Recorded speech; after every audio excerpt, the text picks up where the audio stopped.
Ladies and gentlemen, the President of the United States. Well, for more than half a century, the U.S. has operated a deposit insurance program that provides direct government protection to the savings of our citizens. This program has enabled tens of millions of Americans to save with confidence. In all the time since creation of the deposit insurance, savers have not lost $1 of insured deposits, and I am determined that they never will. Deposit insurance has always been intended to be self-funded, and this means that the banks, the savings and loans, and credit unions that are insured pay a small amount of their assets each year into a fund that's used to protect depositors. In every case, these funds are spent to protect the depositors, not the institutions that fail. For the last 20 years, conditions in our financial markets have grown steadily more complex, and a portion of the savings and loan industry has encountered steadily growing problems. These financial difficulties have led to a continuous erosion of the strength of the Federal Savings and Loan Insurance Corporation, FSLIC. Economic conditions have played a major role in this situation. However, unconscionable risk-taking, fraud, and outright criminality have also been factors. Because of the accumulation of losses at hundreds of these thrift institutions, additional resources must be devoted to cleaning up this problem. We intend to restore our entire deposit insurance system to complete health. While the issues are complex and the difficulties manifold, we will make the hard choices, not run from them. We will see that the guarantee to depositors is forever honored, and we will see to it that the system is reformed comprehensively so that the situation is not repeated again. To do this, I am today announcing a comprehensive and wide-ranging set of proposals. The Secretary of the Treasury, Nicholas Brady, will describe these proposals to you in detail in a few minutes. However, I think it's important to summarize some of the major points. The proposals include four major elements. First, currently insolvent savings institutions will be placed under the joint management of the FDIC and FSLIC pursuant to existing law. This will enable us to control future risk-taking and to begin reducing ongoing losses. Second, the regulatory mechanism will be substantially overhauled to enable it to more effectively limit risk-taking. The FDIC would become the insurance agency for both banks and thrifts under this system, although there's no commingling of funds. The insurer will have the authority to set minimum standards for capital and accounting. Uniform disclosure standards will also be implemented. The chartering agency for thrifts would come under the general oversight of the Secretary of the Treasury. Third, we will create a financing corporation to issue $50 billion in bonds to finance the cost of resolving failed institutions, which will supplement approximately $40 billion that has already been spent. All of the principal of these bonds, and a portion of the interest on them, will be paid from industry sources. However, the balance would be paid from on-budget outlays of general revenues. Hopefully, some of these revenues will be recovered in the future through sale of assets and recovery of funds from the wrongdoers. Fourth, we plan to increase the budget of the Justice Department by approximately $50 million to enable it to create a nationwide program to seek out and punish those that have committed wrongdoing in the management of these failed institutions.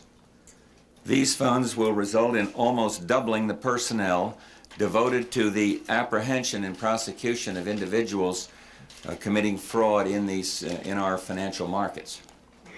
As you can see, these proposals are based upon several overriding principles. First, I will not support any new fee on depositors. Second, we should preserve the overall federal budget structure and not allow the misdeeds and the wrongdoings of savings and loan executives and the inadequacy of their regulation to significantly alter our overall budget priorities.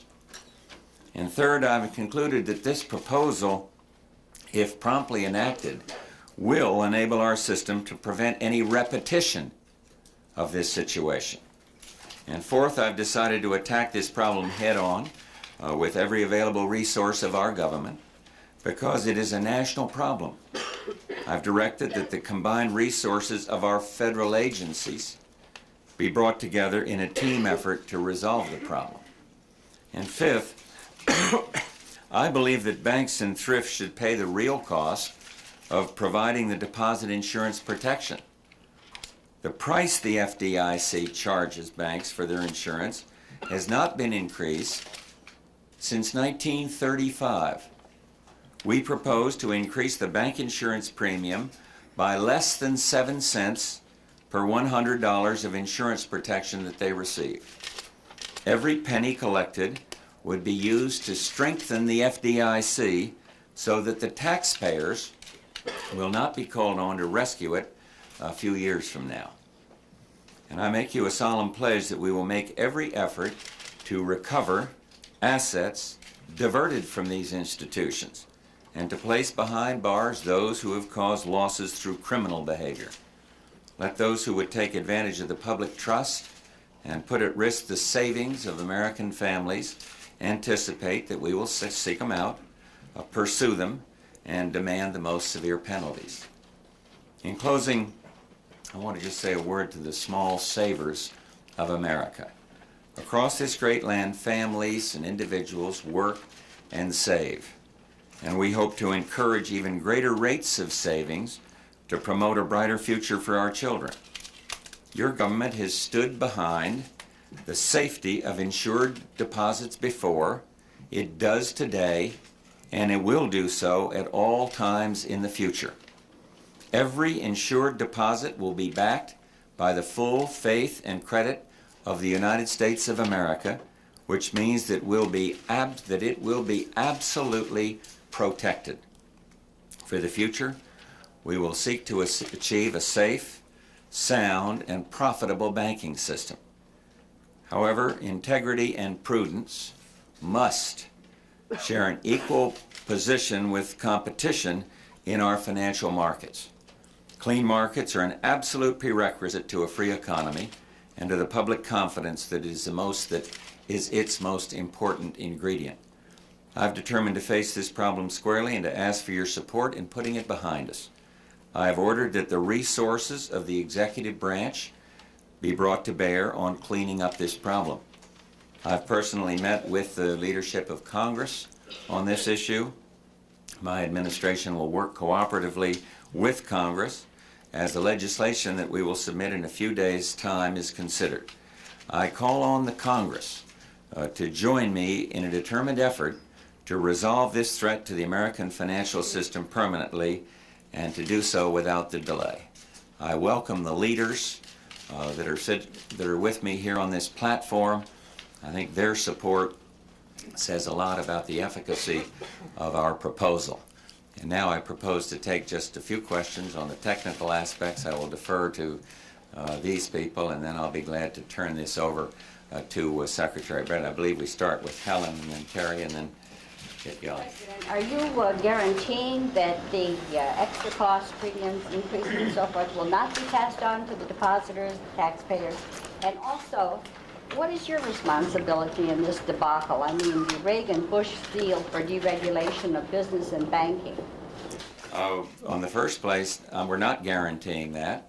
I would hope that wouldn't happen, but there's no guarantee what the institutions will do. Secondly, there is enough to be said for everybody in this together trying to solve this problem. So I can't equate any personal not inclined to go into any personal blame, simply to say that we've got to solve this problem, and we're on the path to doing that. Yep, there. Mr. President, the House votes tomorrow on that controversial pay raise plan, and the Senate has already voted against it. Would you sign a bill that vetoes the pay raise not only for the members of Congress, but also for federal judges and other high officials in the government? I said I support it. Yeah. Mr. President, there is a feeling that part of this problem is attributable to deregulation of the financial industry. In retrospect, do you think that deregulation might have gone too far in the last 10 years or so? And in the future, is your marching order to your administration to be a little more careful in regulating this particular industry? Jerry, I don't know the answer. I'd be most interested to know what our experts here feel about whether how much of the problem could be attributed to deregulation. I just don't know the answer to your question, so I can't reply yet. You have placed considerable stress in these early days of your presidency on ethics and propriety, yet in recent days there's been controversy on Capitol Hill concerning the propriety of Senator Tower's alleged behavior. Questions raised over the weekend about the financial arrangements on the private funds of the man in charge of ethics, your counsel, Boyden Gray, and other questions involving members of the administration or members-to-be of the administration. And I wonder, sir, what's happened here? Is it too harsh behavior on our part, too lax behavior on your part? What? I don't think anything has happened. I learned long ago in public life not to make judgments based on allegations. But having said that, I want to have my administration aspire to the highest possible ethical standards. And we have appointed a commission to go out there now and try to detail what these standards should be. And we are in a new era on these matters. Matters that might have been approved and looked at one way may have a different perception today. And so what I want to do is finalize our standards and then urge everybody in all branches of government to aspire to those standards.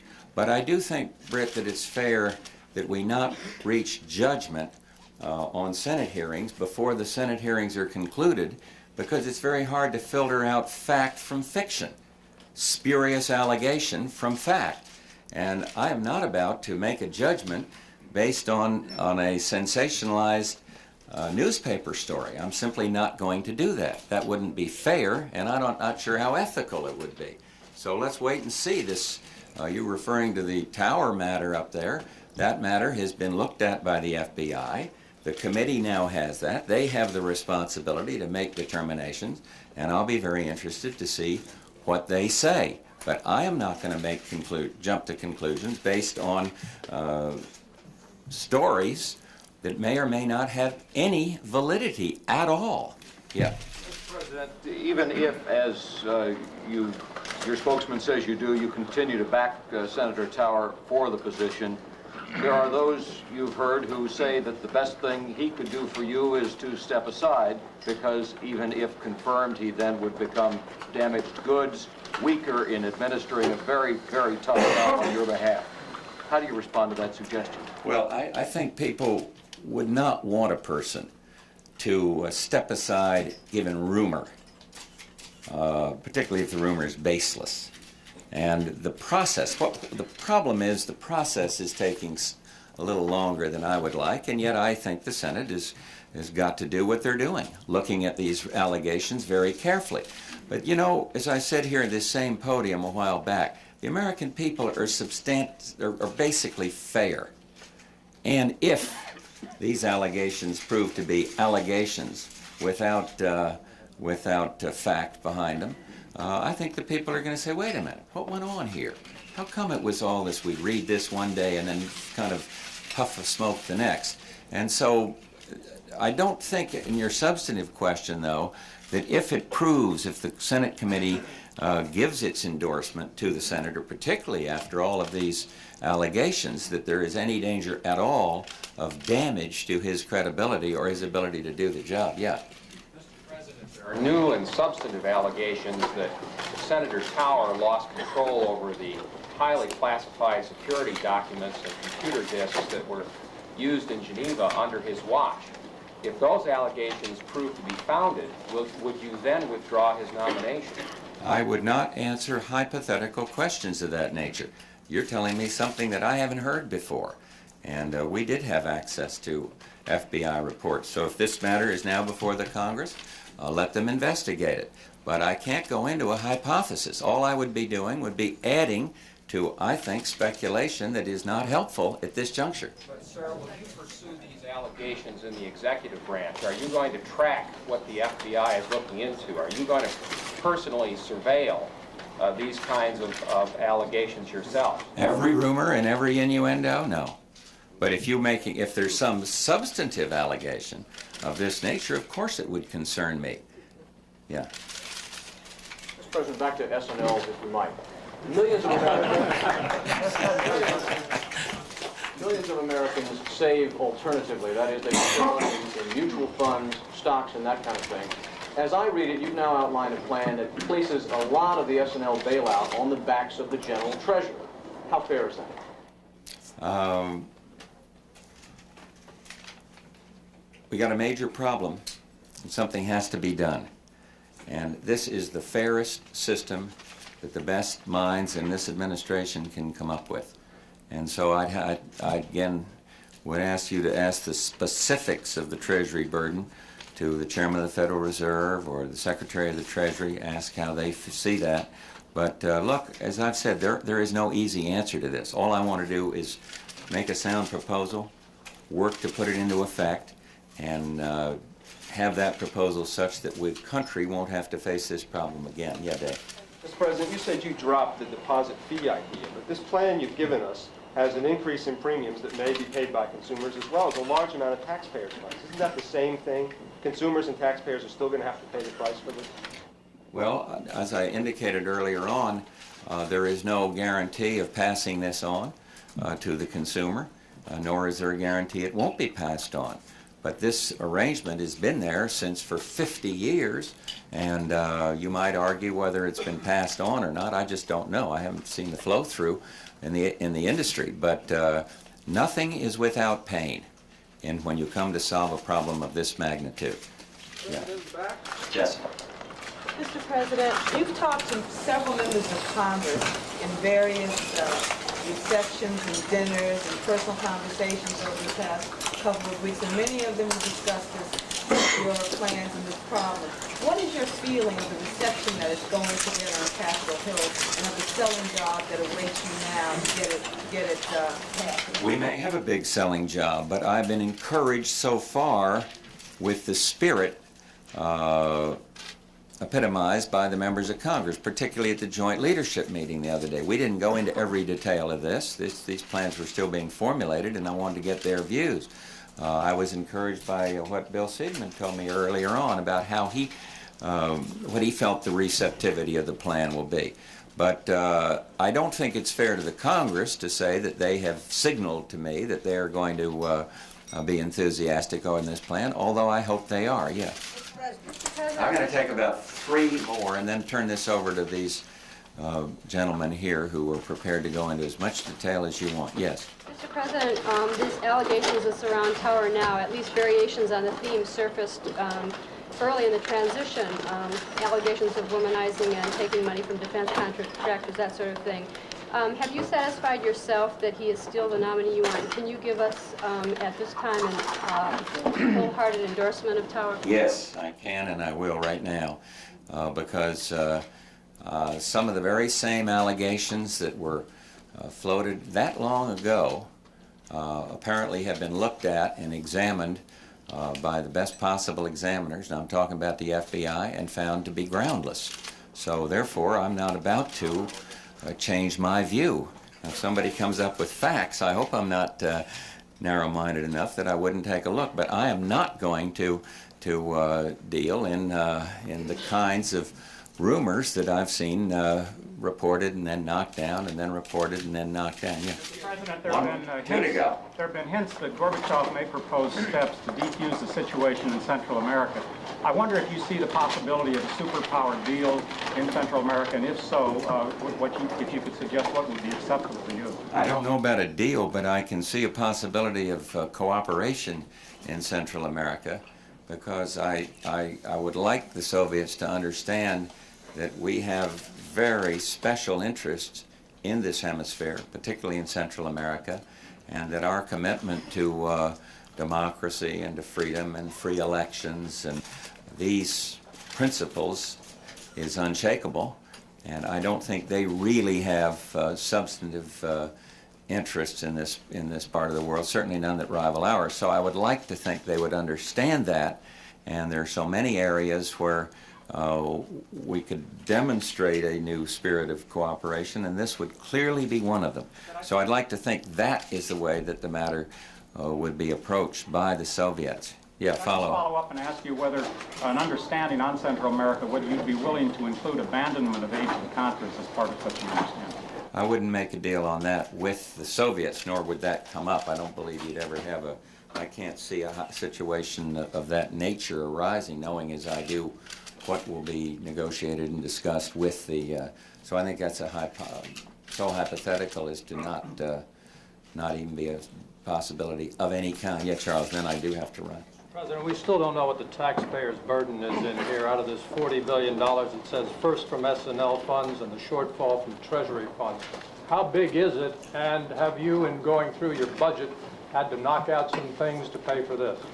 We've had to knock out a lot of things on the overall budget for a lot of different reasons, but I'd like to leave this to Dick for the questioning to give the specific amounts. It is shared, as I've indicated, and he can give you the amounts that are involved.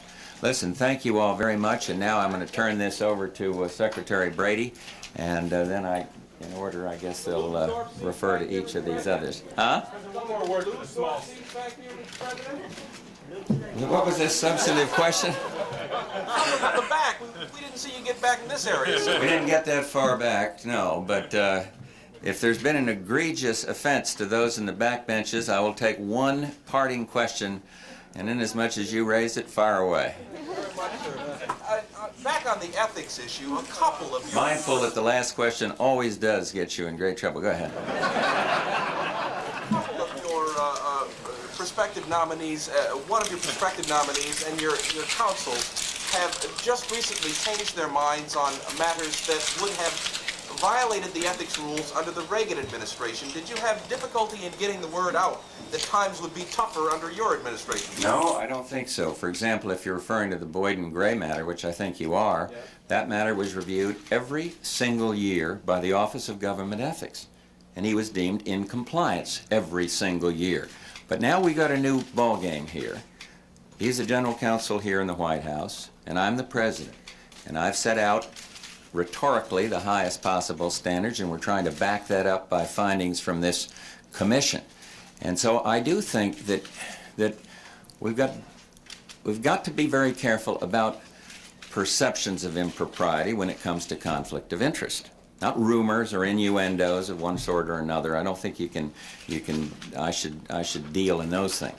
But when it comes to perceived conflicts of interest, I'd like our people to bend over backwards. And I think that's what has happened in both the question of Lou Sullivan, whether he's entitled to, all he did was ask, am I entitled to continue these arrangements with this small university?